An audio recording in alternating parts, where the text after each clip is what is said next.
Shalom Bapak dan Ibu yang terkasih.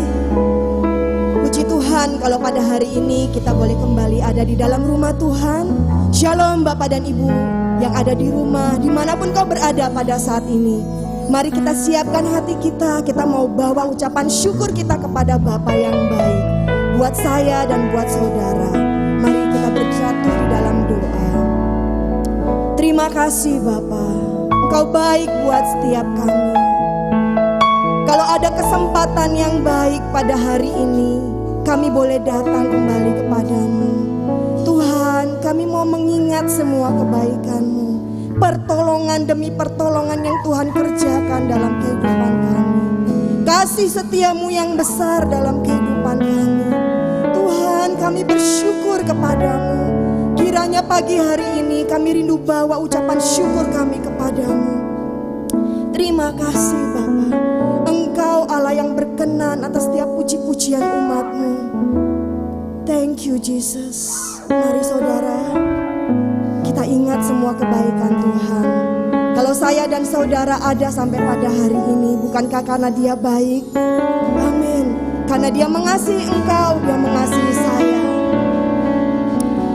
Terima kasih.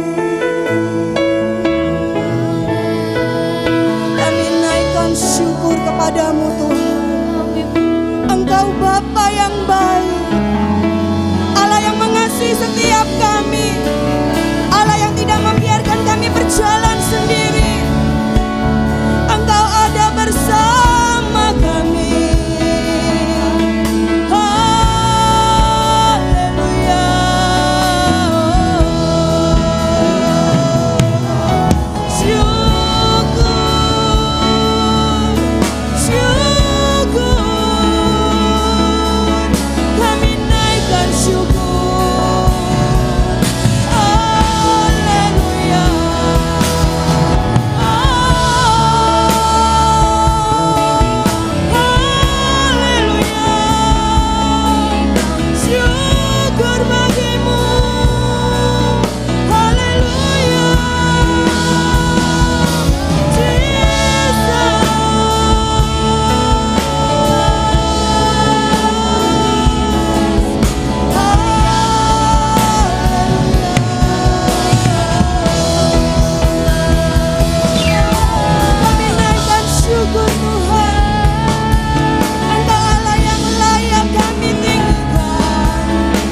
Tuhan di dalam kehidupan kami.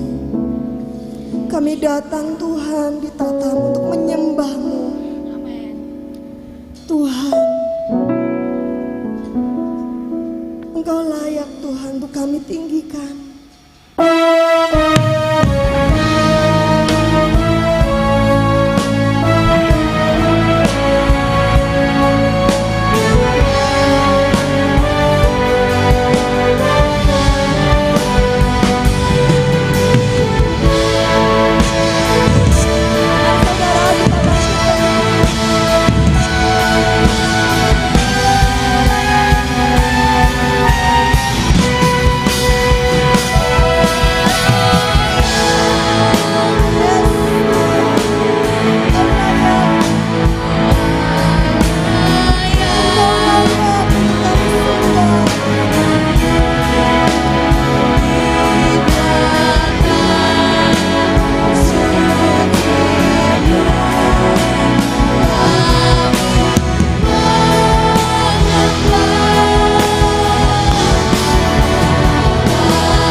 Bagi setiap kami boleh datang di tatamu yang kudus, boleh memuji-muji Engkau, boleh meninggikan Engkau, boleh menyanjung Engkau, memuja Engkau pribadi yang mengasihi kami tanpa syarat. Terima kasih, kesempatan yang begitu indah kami boleh ada di dalam hadirat-Mu. Thank you Jesus. Thank you Jesus. Terima kasih Tuhan. Thank you Jesus.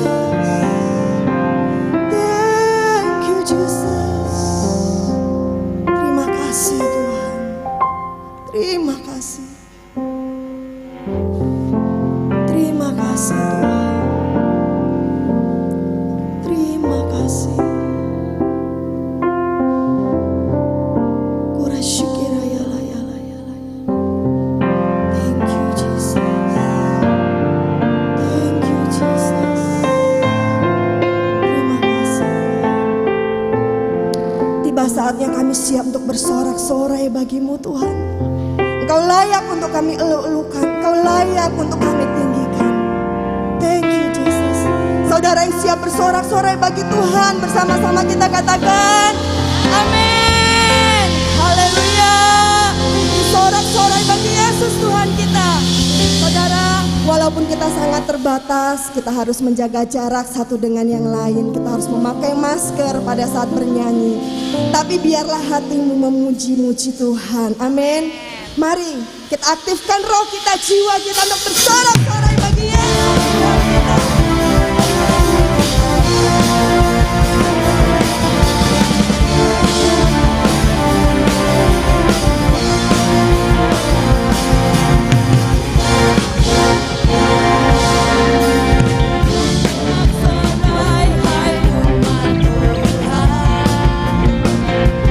Kudus dan mulialah namanya.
Tuhan. Selama kami masih boleh bernafas, selama kami masih dapat mengangkat tangan kami, selama kami masih dapat mengangkat kaki kami, Tuhan, besar kasih-Mu dalam kehidupan kami. Ada kesempatan pada pagi hari ini kami juga menyiapkan hati kami untuk menerima kebenaran firman Tuhan. Kami rindu yang terbaik, Tuhan. Terima kasih.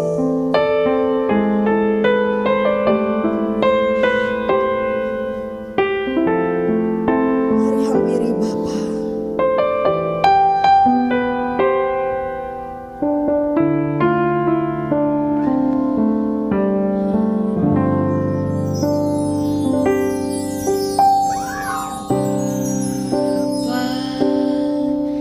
Kau setia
Terima kasih Bapa kami yang baik.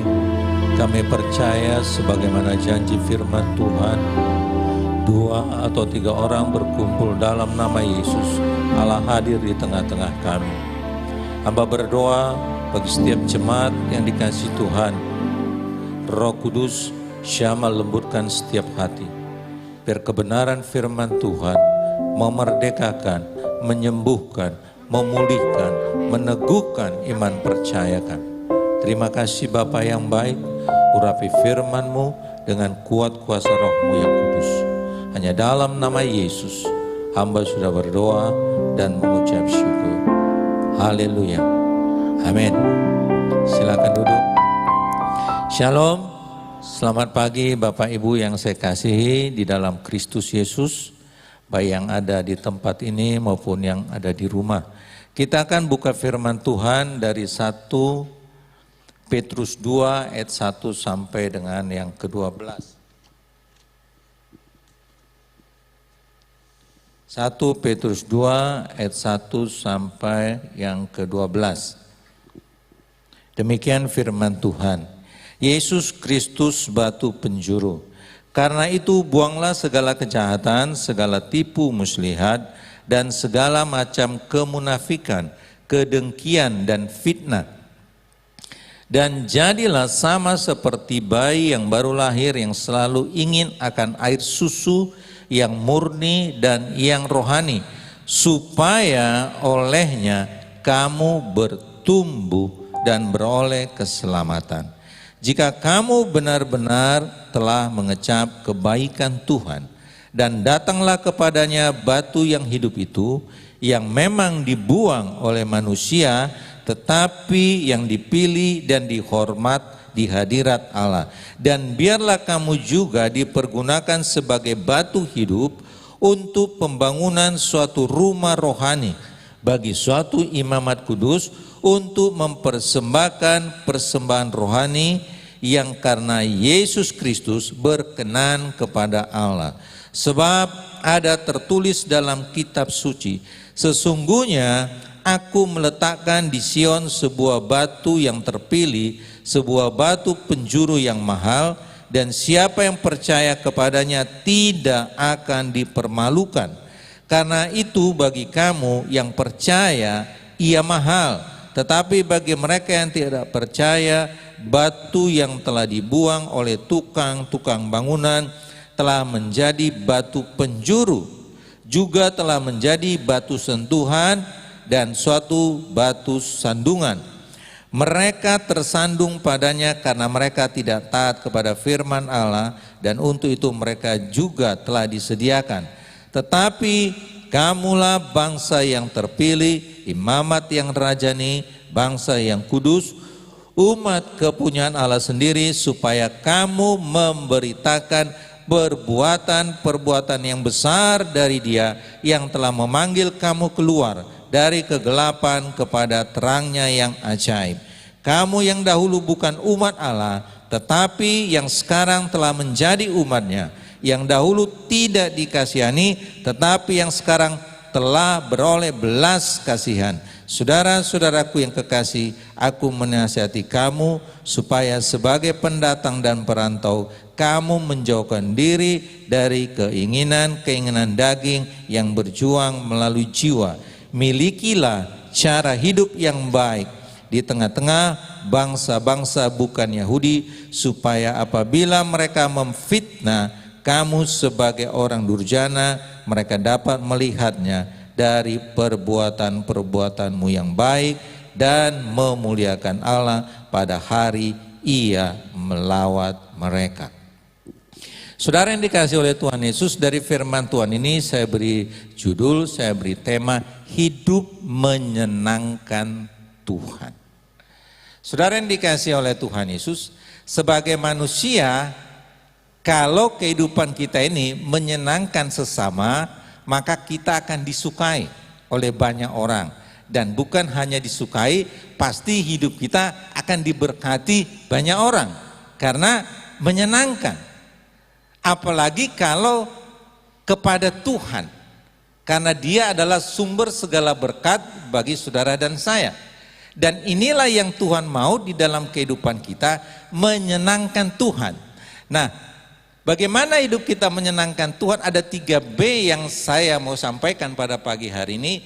B yang pertama adalah bertumbuh. Saudara, Tuhan mau agar supaya kehidupan kita sebagai umat tubusannya bertumbuh. Sama, mungkin saudara mengalami yang namanya lahir baru, bisa jadi sudah umur 20 atau 30. Tapi jiwa kita ini sudah terlalu tua. Oleh sebab itu makanya kita perlu bertumbuh dan memerlukan firman Tuhan. Orang yang bertumbuh itu orang yang selalu mau menerima firman Tuhan.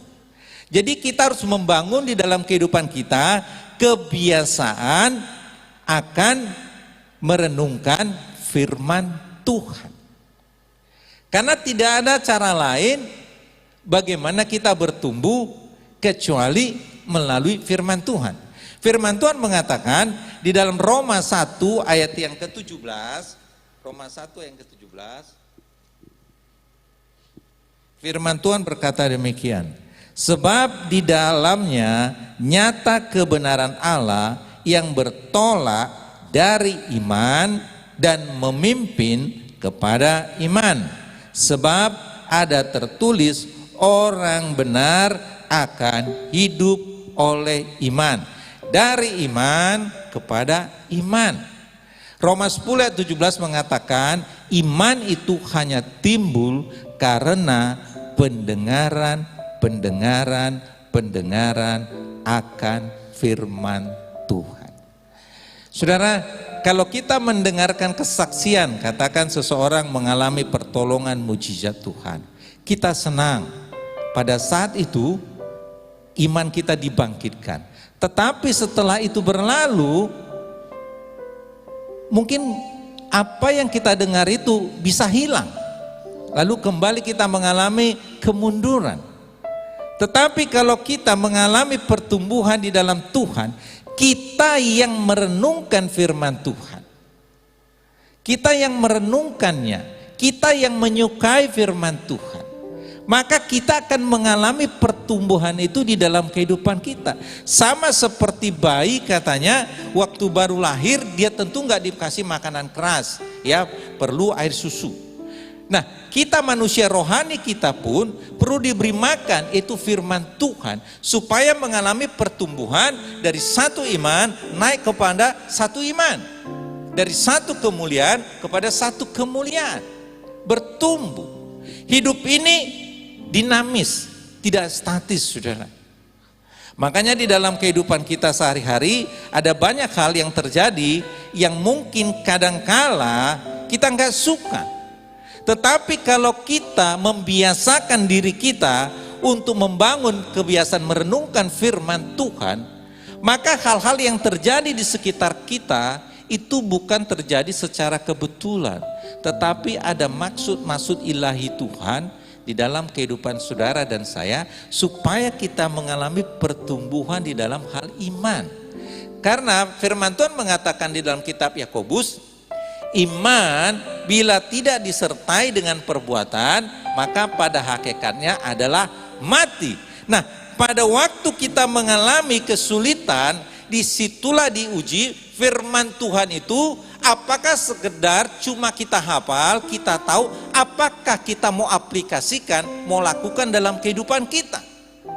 Jadi kadangkala justru diizinkan Tuhan, kita mengalami sesuatu yang tidak kita inginkan, justru agar supaya kita melangkah seperti apa yang firman Tuhan sudah kita renungkan. Supaya apa? Supaya kita mengalami di dalam kehidupan kita. Sehingga kita tidak hanya sekedar tahu, tetapi kita mengalami bahwa benar-benar firman Allah itu hidup, firman Tuhan itu berkuasa. Oleh sebab itu makanya agar supaya kita mengalaminya, kita memerlukan yang namanya kerinduan. Kerinduan akan firman Tuhan sama seperti pada waktu saudara mengalami kasih yang mula-mula. Ya, pada waktu saudara mengalami pertama kali yang namanya lahir baru. Oh, pasti hati saudara rindu sekali yang namanya persekutuan.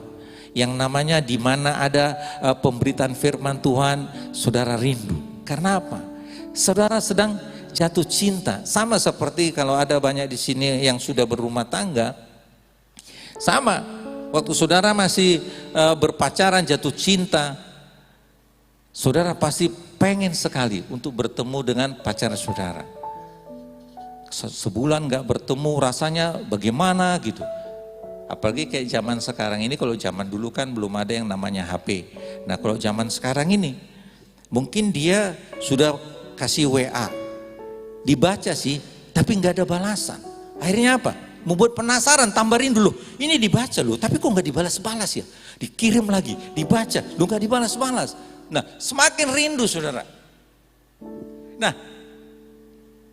itu waktu mengalami cinta mula-mula.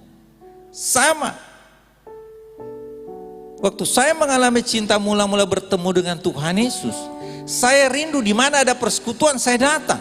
Karena saya rindu akan firman Tuhan. Saya rindu mengalami yang namanya hadirat Tuhan. Sehingga suatu ketika ada seminar di Jakarta waktu itu, dimulai buka tempat itu jam 8. Tapi jam 7 pagi saya sudah hadir di tempat itu. Karena apa?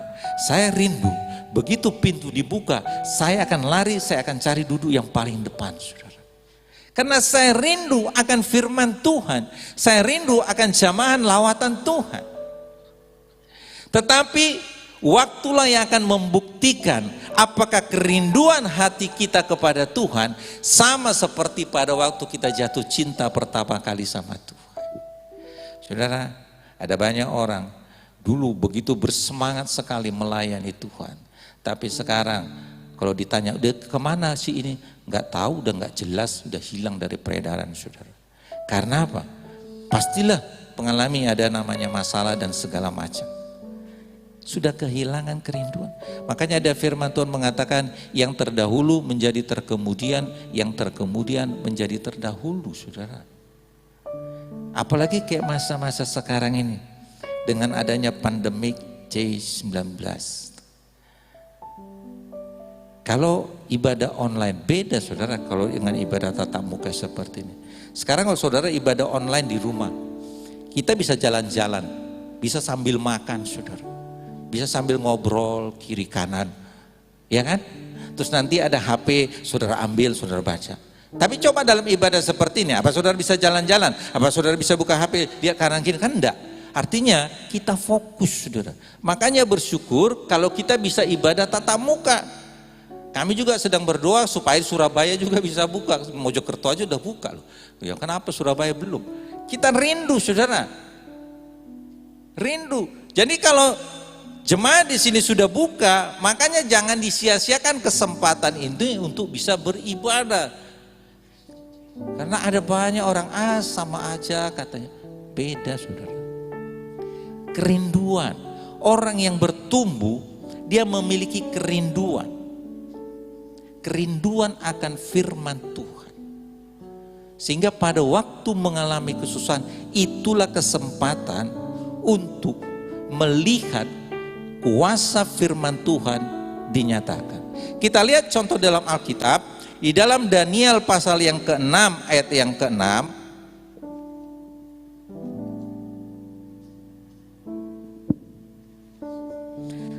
Maka berkatalah orang-orang itu, kita tidak akan mendapat suatu alasan dakwaan terhadap Daniel ini kecuali dalam hal ibadahnya kepada Allahnya.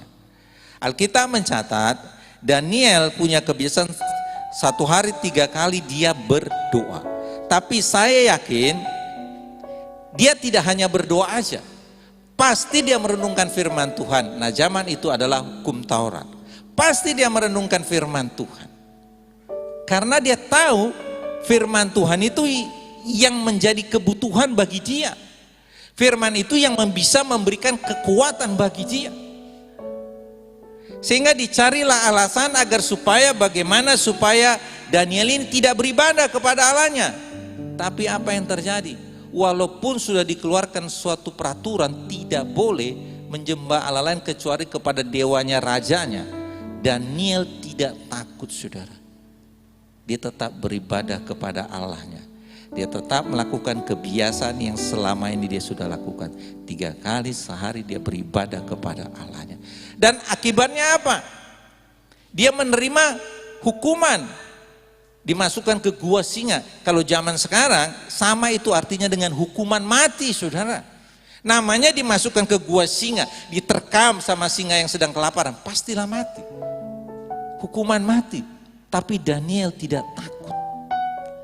Daniel nggak takut karena dia sudah mempunyai kebiasaan dalam hidupnya bersekutu dengan Tuhan, merenungkan firman Tuhan dan melakukannya di dalam kehidupannya, sehingga pada waktu dia diperhadapkan kepada hukuman mati dia tidak takut.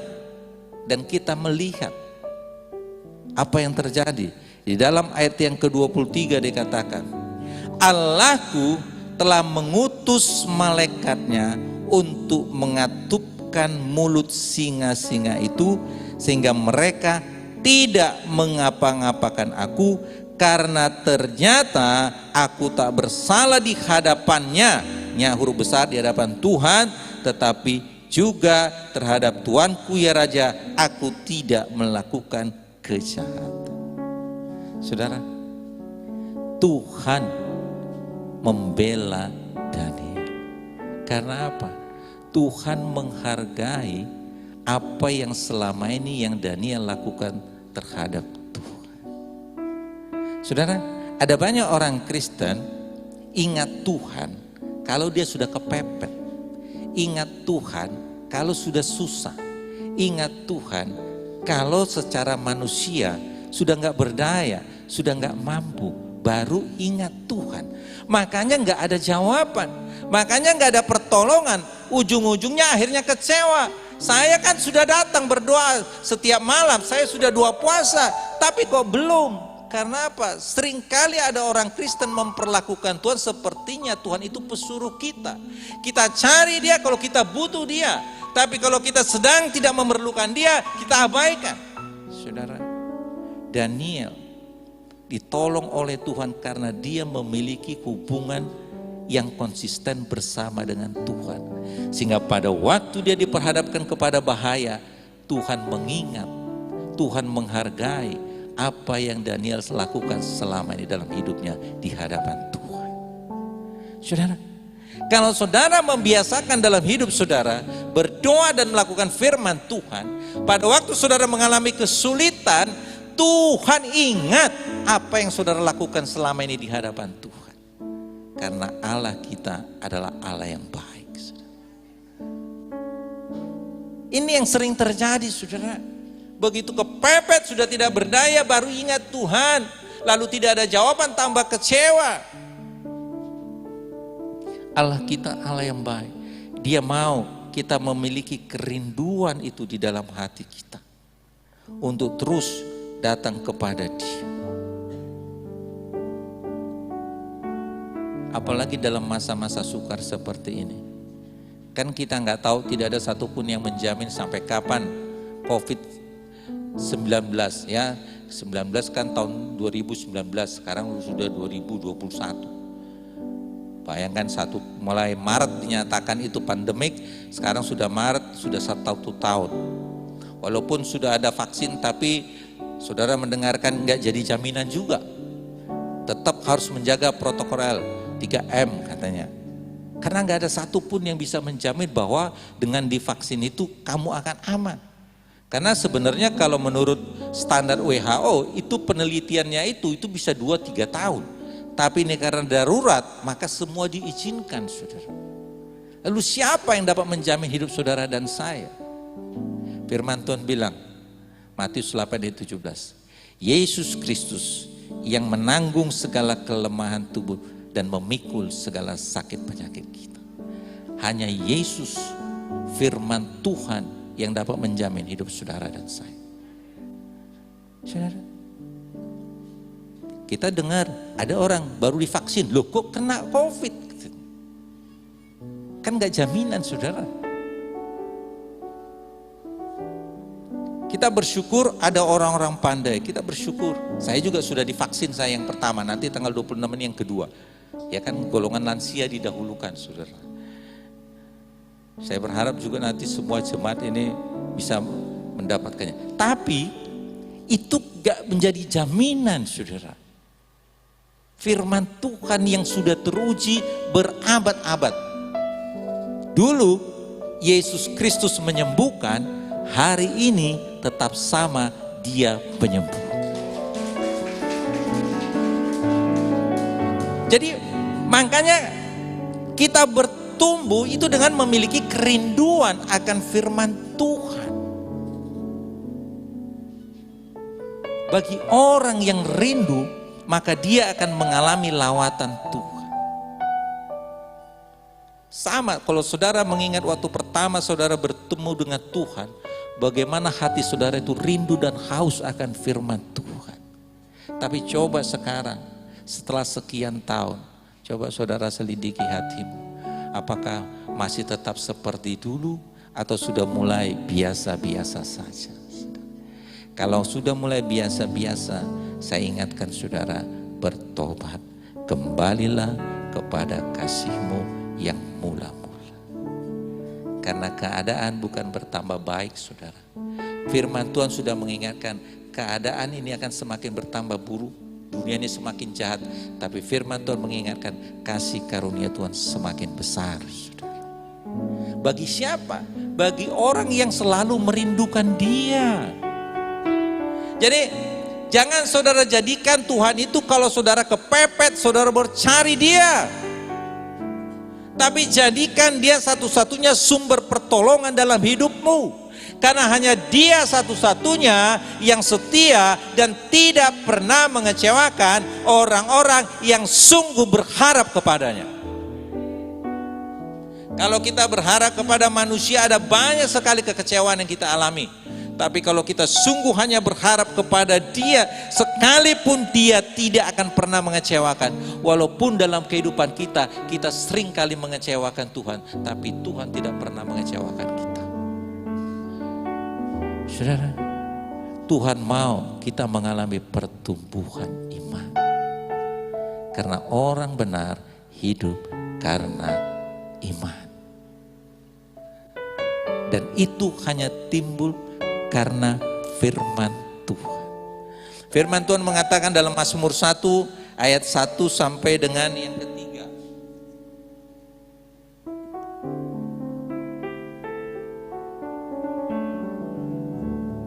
Berbahagialah orang yang tidak berjalan menurut nasihat orang fasik, yang tidak berdiri di jalan orang berdosa, dan yang tidak duduk dalam kumpulan pencemooh.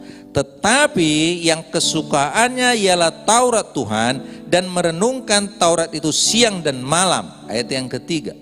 Ia seperti pohon yang ditanam di tepi aliran air, yang menghasilkan buahnya pada musimnya, dan yang tidak layu daunnya. Apa saja yang diperbuatnya berhasil. Apa saja yang diperbuatnya berhasil. Semua orang pengen ayat yang ketiga, tapi kuncinya hal ini terjadi adalah ayat yang kedua. Merenungkan firman Tuhan siang malam dan melakukannya. Saudara, Tuhan Yesus memberikan perumpamaan menabur benih di tanah yang subur. Tanah itu adalah lambang hati. Hati yang mau, hati yang rindu akan firman Tuhan. Dia katakan akan berbuah 30, 60, bahkan 100 kali. Sekarang bagaimana hati kita di dalam menerima firman Tuhan? Apakah kita rindu seperti pada waktu kita mengalami kasih yang mula-mula? Atau sekarang ada banyak orang Kristen ini, apalagi dengan kemajuan teknologi, kan kita bisa buka YouTube, ya macam-macam pengkhotbah bagus-bagus. Nah kadang-kala kalau mendengarkan khotbah seseorang, dia nggak fokus kepada firman-Nya, tapi fokus kepada apa?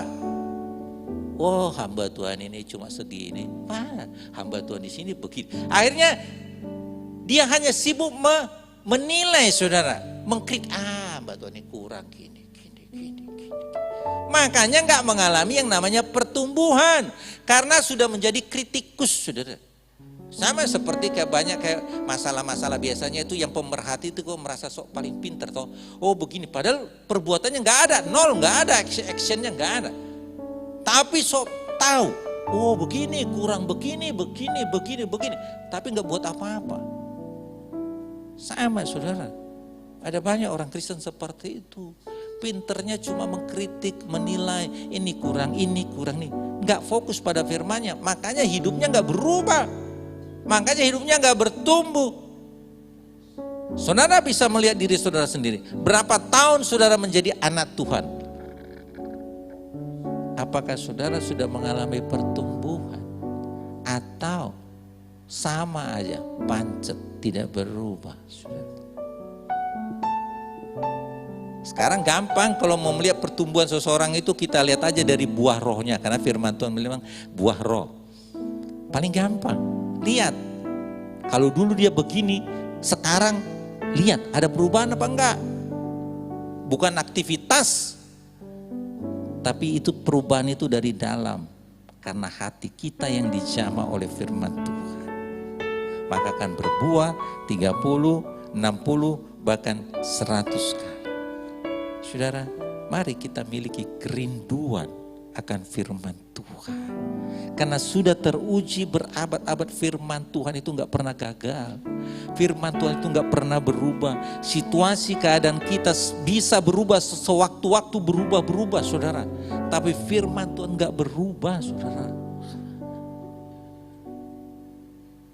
Keadaan bisa berubah, keadaan ekonomi bisa berubah, kebijakan bisa berubah.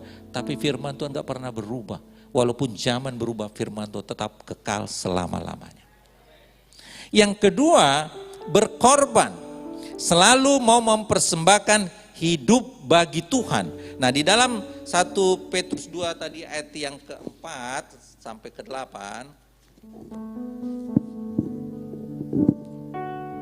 Dan datanglah kepadanya batu yang hidup itu, yang memang dibuang oleh manusia, tetapi yang dipilih dan dihormati di hadirat Allah. Dibuang oleh manusia. Hidup yang selalu mau mempersembahkan hidup bagi Tuhan. Kebiasaan diri kita, memberi diri kita untuk Tuhan. Karena apa? Karena memang firman Tuhan mengatakan bahwa kita ini sudah dibeli dan dibayar lunas oleh darah Yesus. Galatia 2:20 mengatakan, hidupku bukan aku lagi, melainkan Kristus yang hidup di dalamku. Jadi kita harus sadar hidup jasmani kita ini bukan milik kita lagi, tapi ini milik Tuhan. Karena kita sudah ditebus, dibayar lunas oleh darah Yesus. Berapa? 10 menit lagi?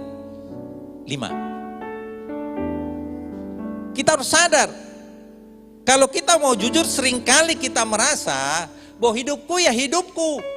Makanya akunya, egonya kita lebih menonjol. Makanya seringkali maunya kita yang kita paksakan, bukan maunya Tuhan. Padahal kita ini sudah dibeli loh. Hidup kita ini bukan milik kita, tapi milik Tuhan.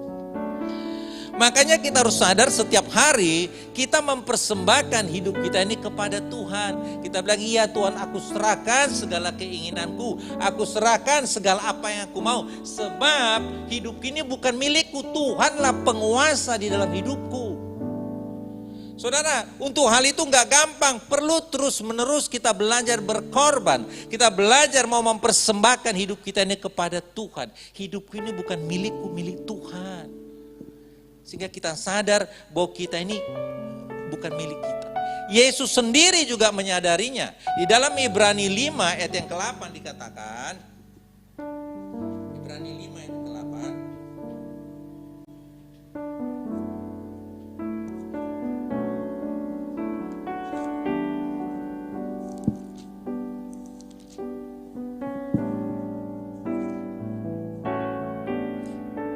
Dan sekalipun ia adalah anak, ia telah belajar menjadi taat dari apa yang telah dideritanya.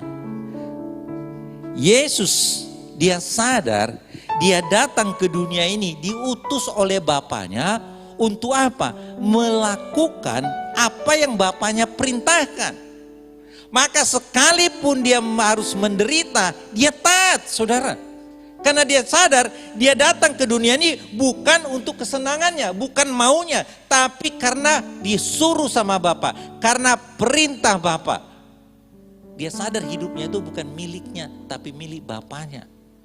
Maka pada waktu dia bergumul di dalam doanya di Getsemani, 3 kali dia berdoa, dan yang terakhir Alkitab mencatat keringatnya, peluhnya berubah menjadi seperti tetesan darah.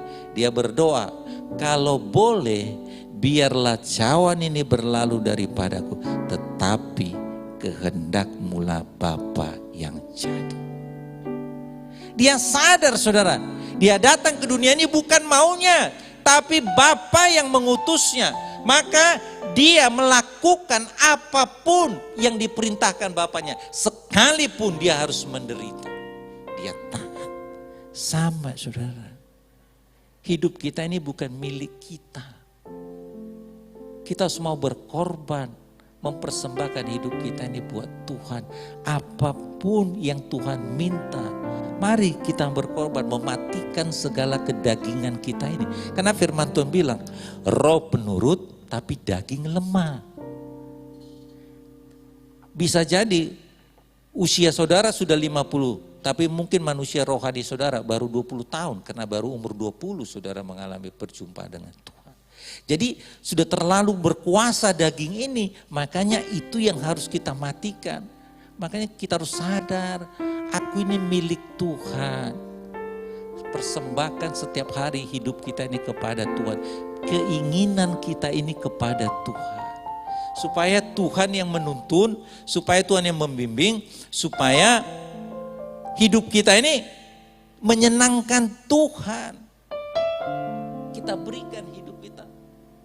Di dalam Roma dikatakan, persembahkanlah tubuhmu sebagai persembahan ibadahmu yang sejati dan berkenan di hadapan Tuhan. Apa yang kita bisa kasih sama Tuhan? Semua milik Tuhan kok. Apa? Ya hidup kita ini. Persembahkan, kata dalam Roma 12. Persembahkan hidupmu. Dan itu menyenangkan Tuhan. Saudara, mari kita belajar berkorban. Di dalam Yohanes 6, kita baca dengan cepat.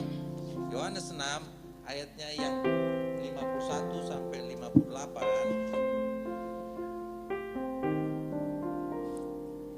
Akulah roti hidup yang telah turun dari sorga. Jikalau seorang makan dari roti ini, ia akan hidup selama-lamanya. Dan roti yang kuberikan itu ialah dagingku yang akan kuberikan untuk hidup dunia. Orang-orang Yahudi bertengkar antara sesama mereka dan berkata, bagaimana ia ini dapat memberikan dagingnya kepada kita untuk dimakan? Maka kata Yesus kepada mereka, aku berkata kepadamu sesungguhnya jikalau kamu tidak makan daging anak manusia dan minum darahnya, kamu tidak mempunyai hidup di dalam dirimu. Barang siapa makan dagingku dan minum darahku, ia mempunyai hidup yang kekal, dan aku akan membangkitkan dia pada akhir zaman. Sebab dagingku adalah benar-benar makanan dan darahku adalah benar-benar minuman. Barang siapa makan dagingku dan minum darahku, ia tinggal di dalam aku dan aku di dalam dia. Sama seperti Bapa yang hidup mengutus aku dan aku hidup oleh Bapa, demikian juga barang siapa yang memakan aku akan hidup oleh aku. Inilah roti yang telah turun dari surga, bukan roti seperti yang dimakan nenek moyangmu dan mereka telah mati. Barang siapa makan roti ini, ia akan hidup selama-lamanya. Yesus memberikan hidupnya supaya kita hidup selama-lamanya. Amin, saudara. Yang terakhir, B yang terakhir, bersaksi. Nah, kembali 1 Petrus 2 ayat yang ke-9.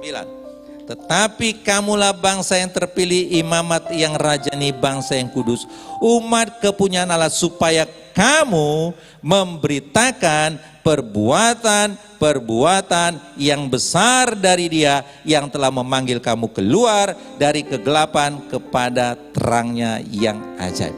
Orang yang menyenangkan Tuhan adalah hidupnya bersaksi. Artinya selalu mau menceritakan karya Kristus dimanapun kita berada, saudara. Karena firman Tuhan mengatakan kita diselamatkan oleh karena anugerah, bukan kebaikan kita. Anugerah Tuhan. Kita sudah dipindahkan dari gelap ke dalam terangnya yang ajaib. Kenapa? Yesus sendiri menjadi contoh. Dia bersaksi. Kalau saudara baca nanti dalam Yohanes 4 ayat 1 sampai 30, dia bersaksi kepada perempuan Samaria itu. Dia bersaksi bahwa dia itu. Kita baca coba satu ya supaya saudara lihat Yohanes 4. Nah, ayat 14 saya baca. Ayat 10 dulu. Jawab Yesus kepadanya, "Jikalau engkau tahu tentang karunia Allah dan siapakah dia yang berkata kepadamu, berilah aku minum, niscaya engkau telah meminta kepadanya dan ia telah memberikan kepadamu air hidup." Ayat 14. "Tetapi barang siapa minum air yang akan kuberikan kepadanya, ia tidak akan haus untuk selama-lamanya. Sebaliknya, air yang akan kuberikan kepadanya akan menjadi mata air di dalam dirinya yang terus menerus memancar sampai kepada hidup yang kekal." Dia bersaksi tentang dirinya, kalau kamu minum air daripadaku, kamu tidak akan haus lagi, kamu akan hidup selama-lamanya. Saudara, Yesus sendiri memberikan contoh teladan. Makanya waktu dia bertanya kepada muridnya, menurutmu siapakah aku ini? Lalu muridnya bilang, Mesias. Dia datang kepada pemungut cukai Sakeus. Pada zaman itu pemungut cukai tidak disukai banyak orang karena dianggap pemeres. Tapi apa? Yesus datang makan bersama-sama dengan dia. Dia mau menyatakan siapa dirinya. Dan akibatnya Sakeus bertobat. Yesus sendiri bersaksi, saudara. Memperkenalkan siapa dirinya. Jadi kalau saudara mau menyenangkan Tuhan, milikilah kebiasaan bersaksi, menceritakan siapa Tuhanmu. Bukan siapa dirimu, tapi Tuhan. Kalau saudara pernah mengalami, saya yakin banyak di sini pasti pernah mengalami pertolongan Tuhan. Mungkin saudara sudah sakit, divonis begini-begini, tapi Tuhan sembuhkan. Mungkin saudara pernah mengalami kecelakaan, tapi Tuhan tolong, Tuhan selamatkan. Saudara bersaksi, ceritakan, ini semua karena Yesus yang menolong saya. Saudara, bersaksi. Ada banyak hal, saudara. Karena Yesus sendiri memberikan contoh bagi kita untuk bersaksi. Di dalam Kisah Para Rasul 4, Petrus dan Yohanes ditangkap. Dalam Kisah Para Rasul 4 ayat 18 sampai 20. Petrus dan Yohanes ditangkap. Tapi mereka berkata di dalam ayat 20, "Sebab tidak mungkin bagi kami untuk tidak berkata-kata tentang apa yang telah kami lihat dan telah kami dengar tentang Yesus." Walaupun mereka ditangkap, bahkan dipenjara, bahkan mau diadili, dia tidak takut, saudara. Bagaimana mungkin kami tidak menceritakan apa yang kami lihat, kami dengar, dan kami alami, saudara. Saudara sudah terlalu banyak mengalami pertolongan, mujizat, kebaikan Tuhan. Tapi apakah saudara pernah bersaksi menceritakannya kepada teman saudara, tetangga saudara, keluarga saudara? Hidup menyenangkan Tuhan, hidup bersaksi bagi Tuhan. Amin, saudara. Firman Tuhan bilang dalam kitab Yeskiel, kalau saudara tahu ada orang berdosa, orang jahat, saudara enggak ingatkan, firman Tuhan bilang apa? Nyawanya akan dipertanggungkan kepadamu. Itu firman Tuhan yang ngomong, bukan saya. Makanya milikilah kebiasaan bersaksi tentang Yesus. Ada 3B kalau saudara mau menyenangkan Tuhan. Hidup yang bertumbuh, berkorban, bersaksi. Maka saudara menyenangkan Tuhan, maka saudara semakin diberkati Tuhan. Mari bangkit berdiri. Menyenangkan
saudara yang dikasihi oleh Tuhan Yesus, baik saudara ada di ruangan ini maupun yang ada di rumah, kalau saudara mau menyenangkan Tuhan, ada 3 P yang Tuhan inginkan. Jadilah umat Tuhan yang bertumbuh, jadilah umat Tuhan yang berkorban, jadilah umat Tuhan yang bersaksi. Dan kalau saudara mau berkomitmen, mau menyenangkan Tuhan, sudah dapat angkat tangan saudara. Saya akan berdoa buat saudara.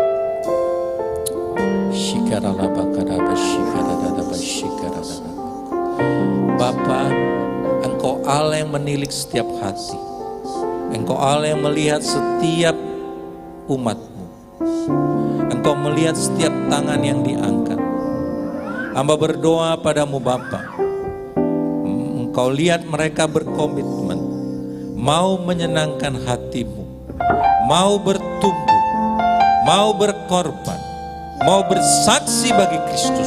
Di dalam nama Yesus, kuatkan, teguhkan komitmen daripada umat-Mu, agar supaya mereka sungguh-sungguh di dalam kehidupannya hari lepas hari menyenangkan Tuhan. Dan kami tahu Tuhan menghargai segala apa yang kami perbuat bagi Tuhan, sebagaimana Tuhan menghargai Daniel, sehingga pada waktu dia mengalami maut, Tuhan melepaskannya, sebab Tuhan melihat apa yang Daniel perbuat di hadapan Tuhan. Terima kasih Bapa, berkati umat-Mu di dalam nama Yesus. Haleluya. Menyenangkanmu,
untuk kebenaran firman-Mu. Terima kasih untuk kasih-Mu pada kami semua Tuhan. Berkati kembali hamba-Mu Pendeta Simeon Panggaribuan di seluruh aspek kehidupan beliau, dalam rumah tangga, dalam pelayanan, dalam pengajaran. Semuanya Engkau tambah-tambahkan, isi bejana kehidupannya kembali dengan limpah. Berkati istri, anak, juga orang tua, baik yang jauh di Sumatera maupun yang ada di Surabaya. Tuhan, biarlah kasih-Mu makin melimpah buat hamba-Mu ini. Dan jemaat yang dikasihi Tuhan, ketika Engkau mendengarkan firman, berkomitmenlah untuk melakukannya. Karena itulah yang disukai Tuhan, untuk menyenangkan hati Tuhan. Mari angkat kedua belah tangan saudara untuk menerima berkat Tuhan pagi hari ini. Tuhan memberkati-Mu, Tuhan melindungi-Mu, Tuhan menyinari engkau dengan wajah-Nya dan memberi engkau kasih karunia. Tuhan menghadapkan wajah-Nya kepadamu dan memberi engkau damai sejahtera. Terimalah segala berkat ini dalam nama Bapa, Putra dan Roh Kudus. Yang percaya diberkati Tuhan berlimpah-limpah, katakan